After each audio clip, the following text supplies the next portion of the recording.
नमस्कार। आज हम बात करेंगे एक ऐसे देव की जो असंभव को भी संभव बनाने की ताकत रखते हैं। जी हाँ, हम बात कर रहे हैं दस्र की, चमत्कार और पुनर्जीवन के देवता। एक पल के लिए सोचिए, जब सारी दवाइयां फेल हो जाएं, जब हड्डियां टूट के बिखर जाएं या जब कोई बिल्कुल मौत के दरवाजे पे खड़ा हो, तब क्या होता है? असल में दसरी की कहानी ठीक यहीं से शुरू होती है। देखिए, देवलोक में उपचार के देवता तो पहले से ही मौजूद थे, पर कुछ जख्म ऐसे थे, कुछ तकलीफें ऐसी थीं जिन्हें भरने के लिए सिर्फ और सिर्फ एक चमत्कार की ही जरूरत थी। दुनिया के पास ना सत्य थे, जो जीवन और उपचार के देवता थे, पर मसला ये था कि उनकी सबसे ताकतवर औषधियों की भी कहीं न कहीं एक सीमा थी। और बस इसी खालीपन से एक आवाज उठी, एक नई, एक अद्भुत शक्ति के लिए एक पुकार। और जानते हैं इस पुकार का जवाब कौन बनकर आया? वो थे दस्र, नासत्य के ही भाई। और यहीं से कहानी बहुत दिलचस्प हो जाती है। ये दोनों भाई एक तरह से एक दूसरे के पूरक थे। जहां नासत्य का काम विज्ञान और पारंपरिक इलाज से जुड़ा था, वहीं दस्र का क्षेत्र वो ठीक वहां से शुरू होता था जहां सारी उम्मीदें और सारा विज्ञान दम तोड़ देता था। दशरथ, सोचिए, इस नाम का मतलब ही है चमत्कार करने वाला। मतलब जो उनका नाम है वही उनका काम है, असंभव को संभव कर दिखाना। तो फिर चलिए अब उनकी इसी अद्भुत शक्ति को कुछ कहानियों के जरिए महसूस करते हैं। देखते हैं कि आखिर उन्होंने वो कैसे कर दिखाया जिसे दुनिया हमेशा के लिए टूटा हुआ या बिखरा हुआ मान चुकी थी। पहली कहानी है एक ऋषि की। वो गहरे ध्यान में बैठे थे, तभी एक असुर ने उन पर हमला किया और उनका एक हाथ काट दिया। अब ये एक ऐसी सिचुएशन थी जिसका कोई मेडिकल सॉल्यूशन था ही नहीं। जब नासत्य ने ऋषि की नाड़ी जांची, तो भी सबसे बड़ा सवाल तो वही था, ये कटा हुआ हाथ वापस जुड़ेगा कैसे। बस तभी दसरी आगे आए और उन्होंने अपनी पूरी फिलॉसफी, अपना पूरा विश्वास सिर्फ एक लाइन में सामने रख दिया। उनका कहना था कि किसी भी चमत्कार की नींव हमेशा विश्वास पर रखी जाती है। और ये सिर्फ कोई कहने की बात नहीं थी, उन्होंने असल में ऐसा कर दिखाया।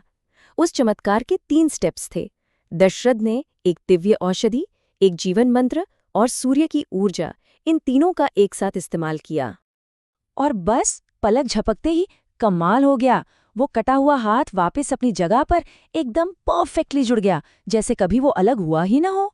और पता है, इसी घटना के बाद दस्रु को अद्भुत पुनर्जीवन के देव का खिताब मिला। पर उनकी शक्ति सिर्फ धरती तक ही सीमित नहीं थी। नहीं, एक और कहानी है जब खुद चंद्रमा को एक अजीब रहस्यमयी बीमारी हो गई, एक तरह का क्षय रोग। इससे उनका आकार और उनकी चमक दोनों घटने लगे। हालत ये हो गई कि पूर्णिमा का होना भी खतरे में पड़ गया था। यहाँ भी नासत्य की दवाइयाँ काम नहीं आईं, वो बेअसर साबित हुईं। तब दर्शी ने एक दिव्य अमृत चिकित्सा का इस्तेमाल किया। ये एक ऐसी थेरेपी थी जो फिजिकल बॉडी से भी आगे जाकर काम करती थी। और नतीजा, चंद्रमा का तेज, उनकी चमक वापस लौट आई। इस घटना ने उन्हें देव रोगों के चमत्कारकर्ता के रूप में मशहूर कर दिया।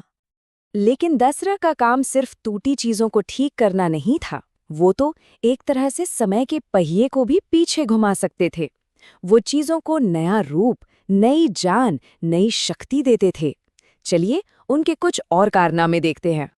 एक कहानी है एक बहुत ही बुजुर्ग तपस्वी की। उनका शरीर इतना कमजोर हो चुका था, इतना जर्जर कि वो ठीक से ध्यान भी नहीं लगा पा रहे थे, अपनी साधना पूरी नहीं कर पा रहे थे। उन्होंने बहुत टूटे हुए मन से बस नई शक्ति के लिए प्रार्थना की। और यहाँ सबसे दिलचस्प बात क्या थी जानते हैं? इस बार दशरथ ने कोई दवा इस्तेमाल नहीं की। नहीं, उन्होंने बस अपनी दिव्य सांस, अपनी प्राण ऊर्जा उस तपस्वी के सिर पर रखी और धीरे धीरे उनका शरीर फिर से युवा और ताकतवर हो गया। ये थी कायाकल्प की शक्ति। वो सिर्फ एक चमत्कारी हीलर ही नहीं थे, बल्कि एक कमाल के दिव्य इंजीनियर भी थे। उन्होंने देवताओं के लिए एक स्पेशल रथ बनाया था जिसका नाम था दस्र रथ। ये कोई मामूली रथ नहीं था, ये हवा से भी तेज दौड़ता था, युद्ध में एक अभेद्य कवच की तरह काम करता था, और तो और आकाश में उड़ भी सकता था। क्यों? क्योंकि इसे दिव्य औषधियों और वायु तत्व की शक्ति से बनाया गया था।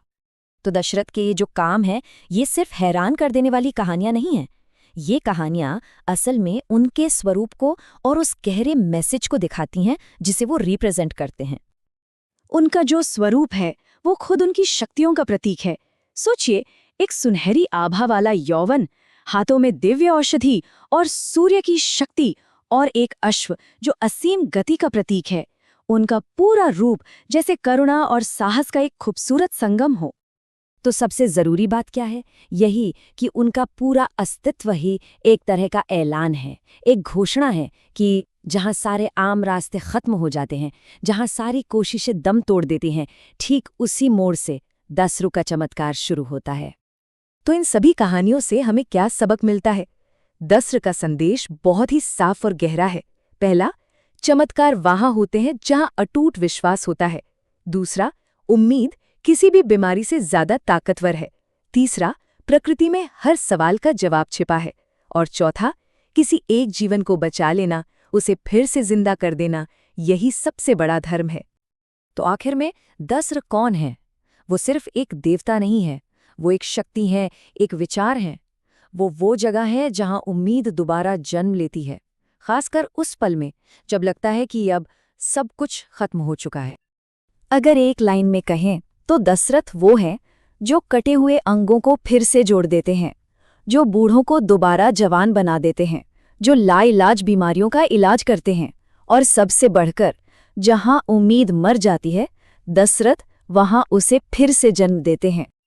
और ये पूरी कहानी एक बहुत ही गहरी सोच के साथ हमें छोड़ जाती है कि शायद जो चीज़ें आज असंभव लगती हैं, वो सिर्फ ऐसे सच हैं जो सही वक्त, सही विश्वास और शायद एक छोटे से चमत्कार का इंतजार कर रहे हैं।